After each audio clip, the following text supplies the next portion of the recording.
Hello everyone, hope you're all doing well. Now brace yourself for today's case because it is a really frustrating one. I genuinely believe that this could have been prevented. The man at the centre of this case was delusional and very, very dangerous. He was creepy and he would make your skin crawl. So let's meet him, shall we? Richard Wade Farley was born July 25th, 1948 at Lackland Air Force Base, Texas. His father was an aircraft mechanic in the Air Force and his mother was a housewife. Richard was the eldest of 6 children. The family moved around a lot before settling in Petaluma, California, when Richard was 8 years old. Richard's mother said it was a loving household. It wasn't an overly affectionate one, but they were a close-knit family. And Richard was a shy, quiet, well-behaved little boy. He didn't demand a lot of attention from his parents and was just quite happy going about his business doing usual kid stuff. When Richard was in high school, he was particularly interested in maths and chemistry. He was very studious. He took his studies very seriously. He never got involved in drugs or alcohol or anything like that. He just wasn't interested in it. Instead, he enjoyed playing chess, baking, and doing photography. He graduated 61st out of 520 high school students. And other than a bit of rough and tumble with his brothers, he was never a violent boy. He was very well-mannered and well-behaved. He was an all-round good kid. Richard graduated from high school in 1966 and joined the Santa Rosa Community College, but a year later he dropped out and decided to join the US Navy. Richard seemed to excel in the Navy. He graduated first out of his class of 6 at the Naval Submarine School. He stayed at the Navy for 10 years until he decided to leave, at which point he received an honourable discharge. After this, he trained to be a cryptologic technician, which is someone who maintains the electronic equipment. I've never heard of that before. I don't even know if I'm saying it right. Cryptologic technician. Cryptologic technician. Richard qualified for top secret security clearance in that role. He had access to the highest classified information, and anyone in that role had to be investigated as standard every 5 years. It was so high level. Richard later left that job in 1977 and moved to San Jose, where he was employed by a company called ESL as a software technician. ESL, or the Electromagnetic Systems Laboratory, was a defence contractor founded in 1964 in Sunnyvale, California. It dealt with software design, systems analysis and hardware development for the strategic reconnaissance marketplace, which would be supplied to the US military. It doesn't exist in the same way today because it was bought out by the Northrop Grumman Corporation in 2002, but back then it was really thriving and it sounds like it was a fascinating place to work. The kind of work that Richard was doing was working on equipment that would feed the US military information about enemy forces, what they were doing and how strong they were. It was very important high-level work and Richard was very good at it. In terms of Richard's interaction with his colleagues, there seems to be very varying reports of the kind of person they found him to be. Some people would say he was just a good guy, he was good to work with and good company, whereas other people said he was arrogant and would brag all the time to the point where he would actually bore them with it. He would brag about how many guns he had and how good he was at using them. But on the whole, most colleagues would say he was an okay guy. That's until 1984, when Richard started a chain of events that would change a lot of people's lives forever, but it would bring about a much-needed vital change in US law. In 1984, Richard was at a company function with ESL when he was introduced to a woman called Laura Black. Laura was a very pretty, very bright electrical engineer in her early 20s. For Laura, he was just another colleague she was being introduced to, but for Richard, it was a life-changing moment. He was immediately besotted with her. He said it was her smile, which sounds sweet, but Richard is not someone whose interest you'd want to attract. Richard asked Laura on a date, but she politely declined. She wasn't interested in Richard in that way. She wasn't attracted to him. But that didn't deter Richard. He just thought she was playing hard to get. He started to leave little gifts on her desk, like freshly baked bread and little cards and things, and she still continued to politely decline him, but that didn't stop him. He wasn't taking no for an answer. So then he started calling her desk phone at work every few hours, which Laura tolerated for a while. She must have mentioned in one of those conversations that she was joining an aerobics class that night, and when she turned up that evening, there Richard was. He'd also joined the class. Richard's phone calls to Laura became so frequent that she had to make her number unlisted. I think at this point I'd be getting pretty worried about this guy, but it gets a lot worse. When Laura realised that Richard was either unwilling or unable to accept that she'd rejected him, she decided to stop communicating with him altogether. Aside from if she saw him around, she'd be cordial. The problem with that is, in Richard's mind, her being cordial was a green light. It was still not technically a no, so he continued. Richard took pleasure in making things really difficult for Laura. Even if she communicated with him in a negative way, that was still a good thing to him. It was still a green light because at the end of the day, she was still communicating with him. A prime example of this is on one occasion, Richard left a voicemail on Laura's phone arranging a date. In the voicemail, he said, "If you don't want to go on a date, give me a call back. But if you don't reply to this voicemail, I'll assume the date is on." What he's doing here is he's making sure he gets communication with Laura regardless. She has to ring him to say that she doesn't want to go on the date. If she ignores him, he's going to turn up assuming that it's on. So either way, he wins. And of course, because Laura didn't call Richard back, he turned up at her door for the date. And when she sent him away, he said she was playing games. If you're wondering how Richard managed to get Laura's home address, it's because he contacted the HR department within ESL and they agreed to hand over her home address and home telephone number. There's no way it should have been that easy.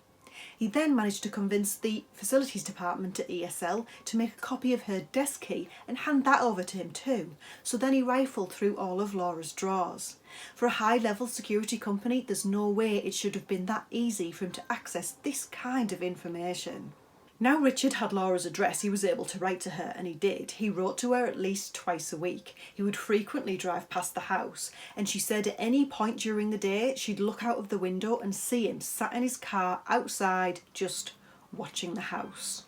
On one occasion, Richard sat for hours and tried different code combinations on Laura's garage door to try to gain entry. On another occasion, he tried to rent the apartment next door to hers, which then meant that she had to move. Between 1985 and 1988, Laura had to move 3 times to get away from Richard, and each time he found out where she lived and he would start the whole process again. From 1984 to 1988, Laura received over 200 letters from Richard. She even received 2 letters while she was visiting her parents' home. I think it goes without saying, she never told Richard where her parents lived. This guy makes my skin crawl. She must have been terrified. Word of Richard's terrifying behaviour got round at work and his colleagues tried to step in. They tried to have a chat with him and say, "You've taken it too far now, you need to back off." But Richard didn't want to hear it, and whenever they did raise it with him, he just got nasty. So in 1985, Laura ended up going to the HR department and asking them to help her with this. I think I'd be saying more than that to the HR department, given that they are the reason he had her address in the first place. So HR met with Richard and basically told him to stop. They also told him he needed to attend counselling sessions. Richard reluctantly agreed, but a few months later he was up to his old tricks again, so they had to call him in again. A month after that they had to call him in again, and each time he would receive a written warning. Now, if the only deterrent is another written warning, I'm not surprised Richard didn't stop. In January 1986, Richard has another meeting with HR, and at this point he's really angry.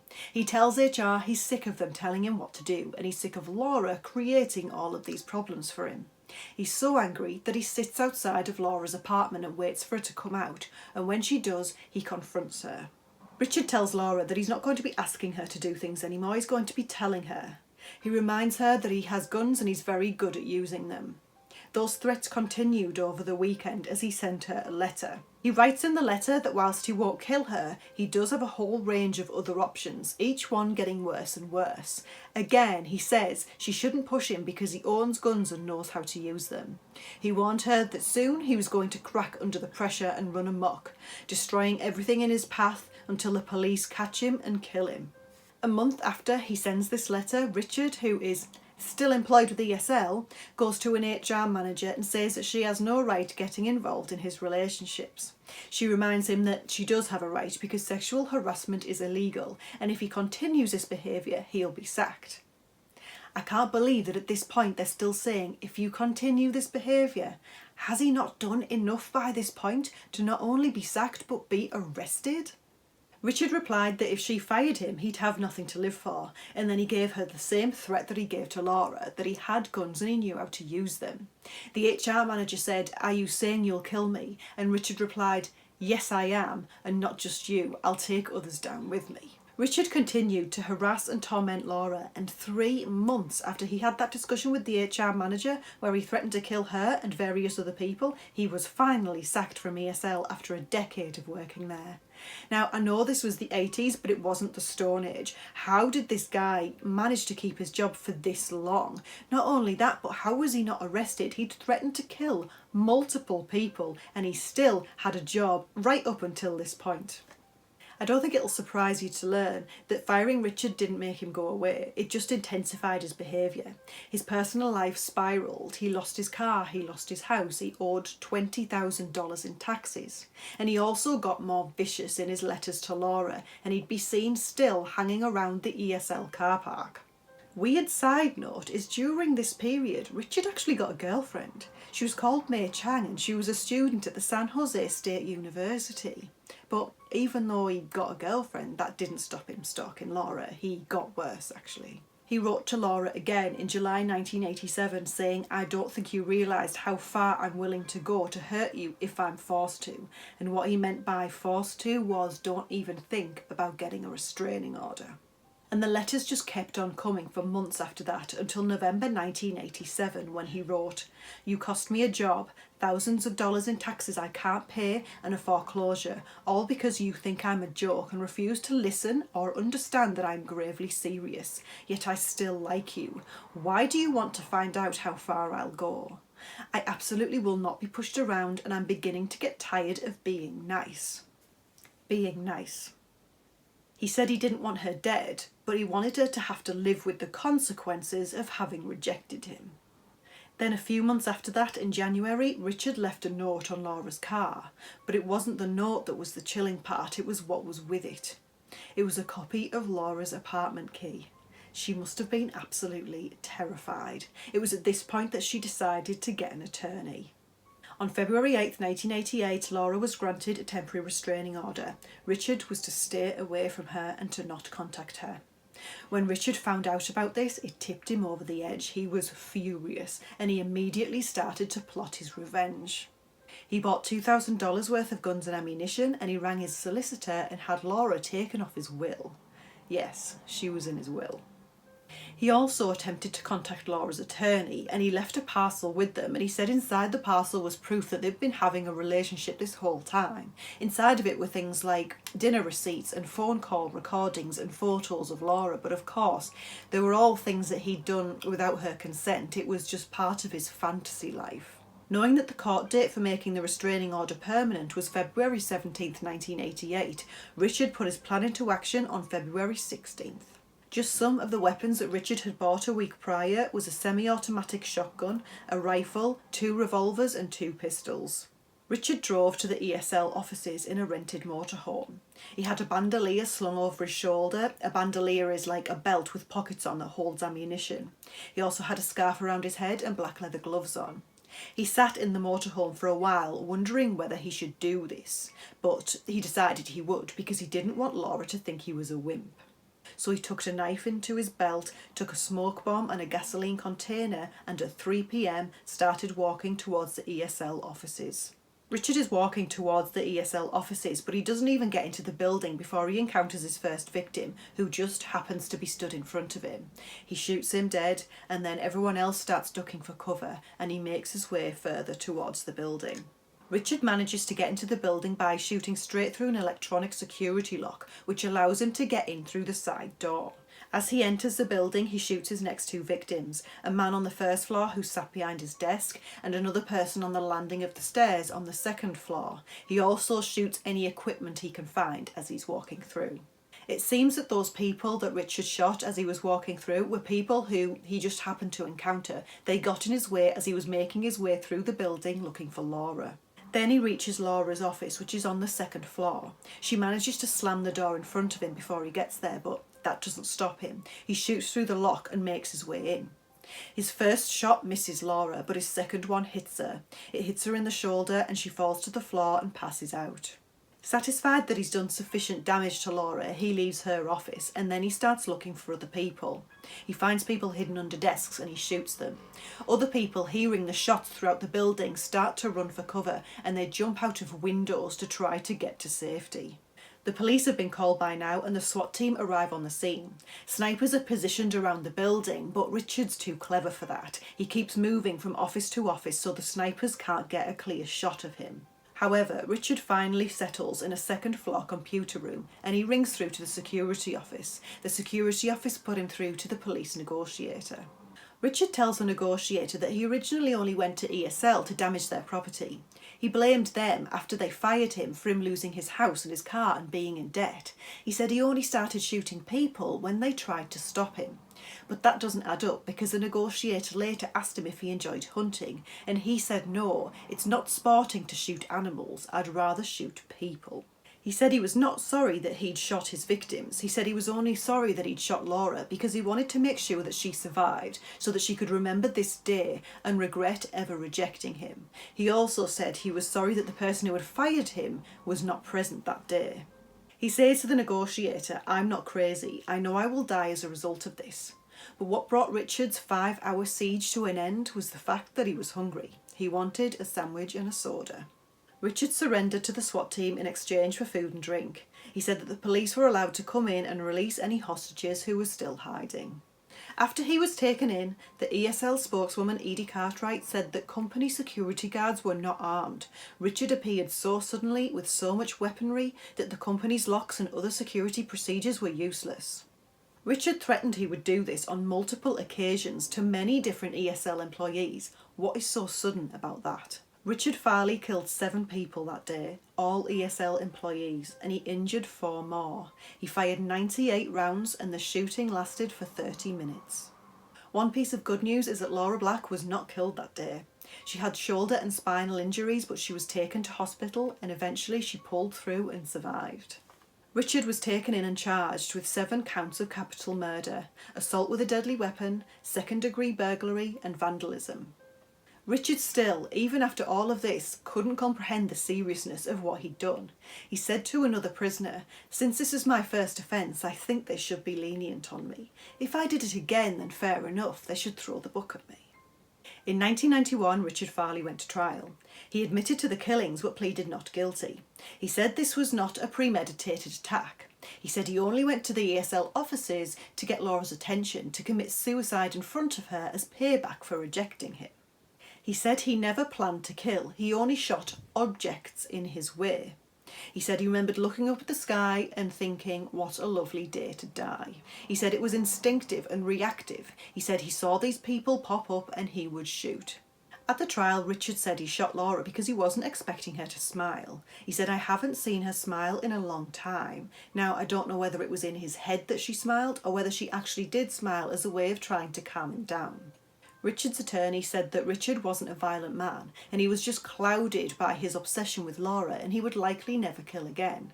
But of course the prosecution had years worth of evidence to present that showed Richard had premeditated this whole thing and that he was a very dangerous individual. They documented every step of the stalking, the letters that Richard sent to her over the years, the receipts for the ammunition and the guns, which proved that it was premeditated. He'd bought those guns a week before the shooting.